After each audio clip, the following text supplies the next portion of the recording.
You ready for our first guest? I am. I was just reading comments.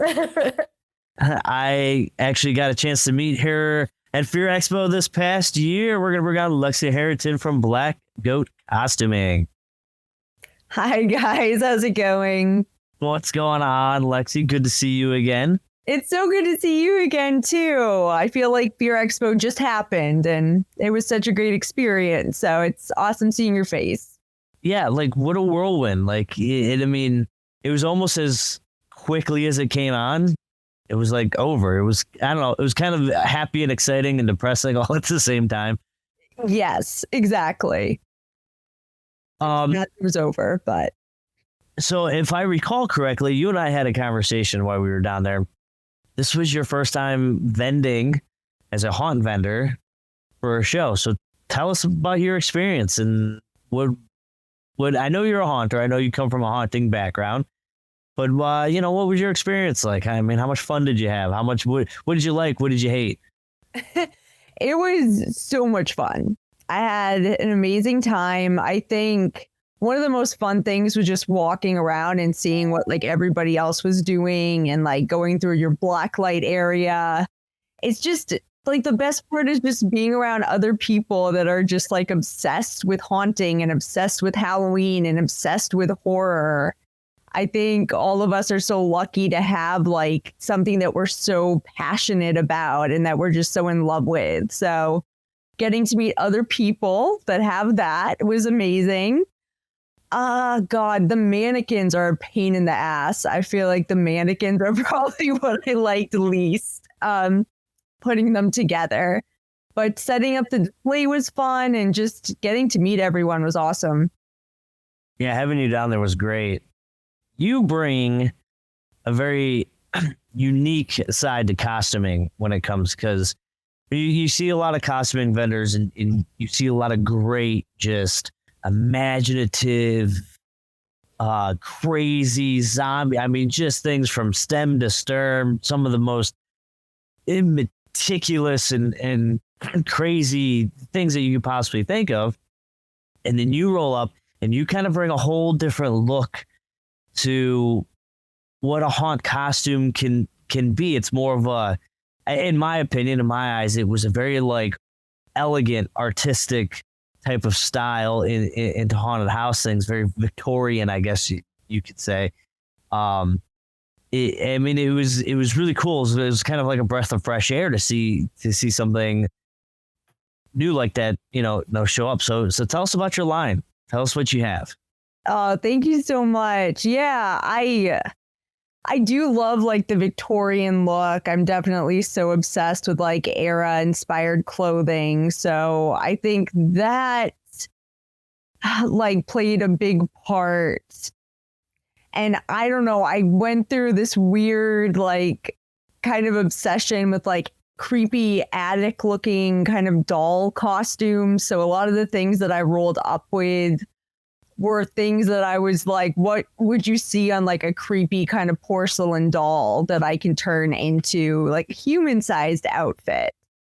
And yeah, it was kind of, I went with a lot of female costumes and now I'm starting to work on some costumes for guys, which has also been really fun. So it was like the creepy feminine, detail-oriented creepy feminine costumes. I think, do we have a question, Tayen? You look like you have a question. We do. Keith wants to know, what is Lexi's favorite style of costume to build? Ooh, that's a great question. Right now, surprisingly, I've actually kind of stepped more into like more modern costumes. I'm doing a line of like mental patient and like prisoner costumes, and they're gonna have like a bunch of barbed wire, like fake barbed wire. So I'm actually right now, I think what I'm having most fun with is starting to play with like some gore in my costumes. Now, I'm not a seamstress. I I don't create things with cloth or anything like that. The closest I get is to like hot gluing things to vests and stuff like that. That's awesome. So for people like me that don't know what kind of goes into the process of costuming, tell us for you, what's your process like from the artistic side, from creation all the way to completion? Sure. So I think with like any kind of artistic project, it has to start off with like me being inspired by something and just excited about something. Like, am I feeling excited about Victorian costumes or like creepy doll costumes or more like pagan witchy costumes? And once I'm excited about something, I go onto paper and pencil and do my concept sketch. Once I have more of an idea of that, is when I go on to like the pattern making, which also kind of starts in my head. I just kind of get a rough idea of how is this going to be constructed. Then I go ahead and actually start the pattern and go through a ton of drafts with the pattern until it looks like how I want on the mannequin. And then it's onto details like ruffles and like in this picture, like the belts and like the shreddy pieces on the dress on the left. And then it's distressing. So let's talk application, because I know a lot of haunt owners and stuff like that, and they build a scene and they go, okay, I need a swamp guy, or I need hospital nurses, or whatever, and then that's kind of like the costume they go seek out. They know these larger companies out there, and they say, okay, this guy's got this person has that, yada yada yada yada. So when you have something like the stuff that you have, like I said, the more elegant, the more, I think creepy was a really good word that you used for it. Like, it's something that you would see on these creepy dolls and things like that. What kind of applications in your mind do you see your products being used? I mean, they're so detailed. Like, I love the idea of them being on queue line actors, honestly, like actors that are really spending a lot of time with people, with customers or guests, so that the customers can really take in the detail of the costumes. The dresses that I am now, honestly, any kind of female actress, I feel like in any kind of haunt that is going for maybe something a little bit more paranormal or going for like the eerie vibe instead of like the all out gore, I guess. Sorry, I'm getting notes from other people here. Oh. So when you have your ideas, you got your applications, and have everything that you have in mind, how important is it? Because you're a haunt actor as well. So how important is it that your costume and your character line up, and how can you make those two things kind of like mesh into one? Sure. So I think, like, speaking from like the haunt or the scare actor perspective, I think having an amazing costume helps you step into the character. Like this last year, at the haunt that I work at, I got to wear like this amazing dress from Dark Stitches. And I felt like I was, because it was like a siren haunt. So I was like an evil mermaid. And I felt like something out of like a twisted fairy tale. That costume like allowed me to really, like, I really felt like the character, instead of just an actor that was throwing on a costume. It helped me to like become the character.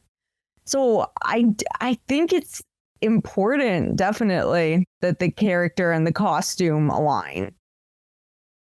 Now, you mentioned that you were starting to work on male costumes for the next upcoming shows and stuff like that. So if you can, I don't want you to give away all of your secrets because I want people to be surprised when they show up and see what you have. But tell us some of the male costumes and stuff that you're working on. Sure. So it's going to be like two that I'm excited about that I'm working on right now is like an escaped like mental patient. So it's going to be like a hospital gown and like kind of an escaped convict outfit. So like a bright orange jumpsuit and working with like fake barbed wire that's going to be attached to the costumes that will be able to come off so you can wash the costumes, but it'll be like someone that tried to escape and got tangled in barbed wire and there'll be blood and gore all over the costume. So steering in a different direction from like the eerie, creepy kind of doll costumes. Now I'm just having some fun with like the gore. So that's a great point that you kind of brought off. So your costumes are machine washable? They sure are. Absolutely. That helps a lot. Tayen, you got a question? I do. Keith asked again, does Lexi build apocalyptic costumes?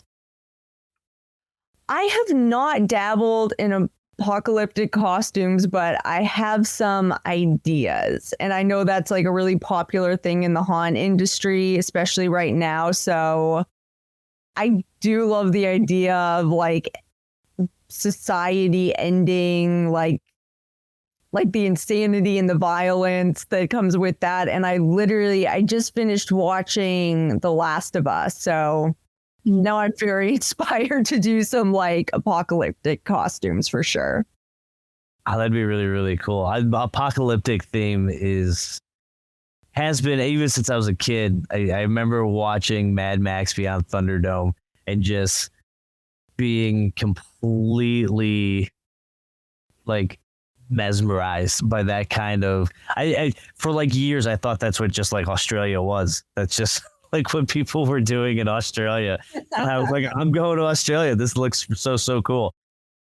The barren wasteland.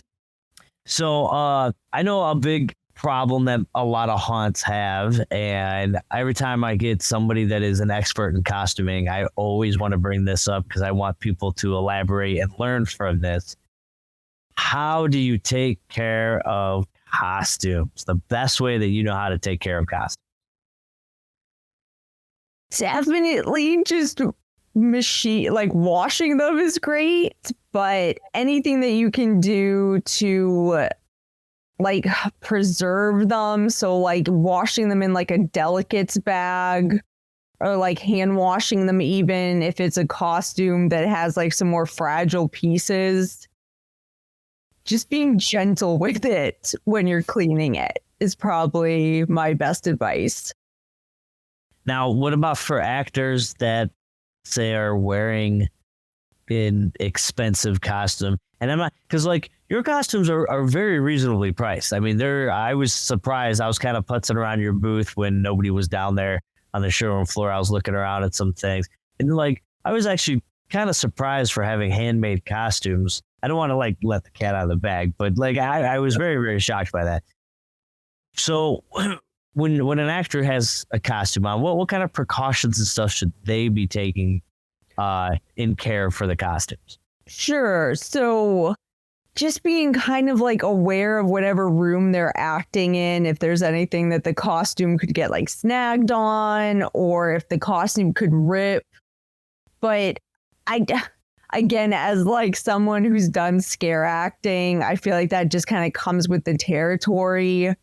And costumes kind of in the first place should be more durable. Like when I come from the designing aspect, I always try to think of what the scare actor could potentially be doing and like what the best material for the costume is to make it durable, to make it functional but durable. Because they take a beating. It's an intense. Oh, absolutely. Yeah. Haunting is a rough job. People don't understand that. It's difficult. It's a rough job. I always tell people, I've traveled to haunts all across the country and I've met a lot of haunters, and I tell everybody that I meet, this is one of the best jobs you'll ever have in your life. You're never gonna get rich on it. You know, you're never gonna retire from this. You're gonna end up with bumps and bruises and all this other crap. But you're gonna meet some of the coolest people, the best people, and it's so much fun. And people, they get so excited, and then they show up in like the first day after the first hour. They're like, "This is like a real job. Like this, this kind of sucks." Yeah. Yeah, it's intense. It's physical. It's like high energy. You have to deal with like we all know there's difficult customers, right? You have to deal with that too. And it's exhausting, but it's just amazing when you see the people coming through that are actually having like a great time and are like caught up in like the magic and like the excitement of it. And it's like we do it for those people, right? It's worth it for those people that are coming through and loving the haunt. Absolutely. So what is coming up other than the male costumes? We talked about that. What's coming up new for the shows you're going to be doing in the next year coming up? What can people expect new from you? So I just quit my day job because I was a high school teacher and I am no longer doing that. So my line is going to get much larger. I'm going to try to expand it like 5, 6, 7 times as many costumes as I have now. So I just want a lot of variety. So there's something for everybody that likes my work. I'm going to Midwest Haunters Convention in like a week. And then I'm going to be focused on, I'm actually designing this year one of the haunts for the haunt that I work at. So I'll be wrapped up in that and then right back into convention. So hopefully Fear Expo, because that was such an amazing experience. I definitely want to be back there. So you keep on saying the haunt that I work at. What's the name of your haunt? Oh, Fright Nights at the South Florida Fairgrounds. So if anybody's down in the South Florida Fairgrounds, yes, check out Lexi. She's going to be down there. How many of your costumes are in that haunt?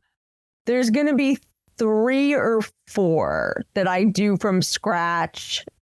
And then a few others that I'm just going to be doing a lot of alterations, heavy-handed alterations. So yeah, but we have 4 haunts. It's so much fun. I'm obsessed with that place. I love it. I'm stoked to design. So yeah, Fright Nights at the South Florida Fairgrounds. If you're in Florida, I promise it's worth the drive. All right. So where can everybody find you? So and all your costumes and everything else on the interwebs, the shows you're going to be attending in the next year, all of that. Yeah. If you could just follow me on Facebook, Black Goat Costuming, all the info and my costumes and my work is going to be on there. I despise technology, so I haven't gone through the painful process of setting up an actual website. But I promise I'm going to be better about posting on my Facebook page, and I'm very reachable through that. So right now it's Facebook. And shows? You mentioned MHC, but what else you got? I am planning on Trans World and then Fear Expo. You're not going to do a haunt con? It's right in your backyard. It is right in my backyard, isn't it? What month is that in? February 2nd through the 4th. Okay. I'll think about it. That would be, it'd be so nice to not have to drive. You can at least show up and have some fun with us, right? Yeah. Even if you don't vent. Yeah, absolutely. That'd be amazing. It'd be a great break. Yeah. All right, Lexi, I'm going to let you go. It's getting late. Thank you so much for being on the show tonight. Thank you for Black Goat. I can't wait. I hope to see you at HauntCon. I hope to see you at Fear Expo. I hope you do well at MHC and Trans World. You definitely deserve it. Guys, go check out her Facebook. Even though she despises technology, go order a bunch of costumes from her. It's worth it. I promise you it's worth it. Lexi, thank you so much. Thank you so much for having me. This has been awesome. Great to see you again. Always a pleasure. Yes, always. All right. So if you notice, our layout's a little bit different today. So we have all these icons. I think we're ready. So we just finished that. So this is our schedule.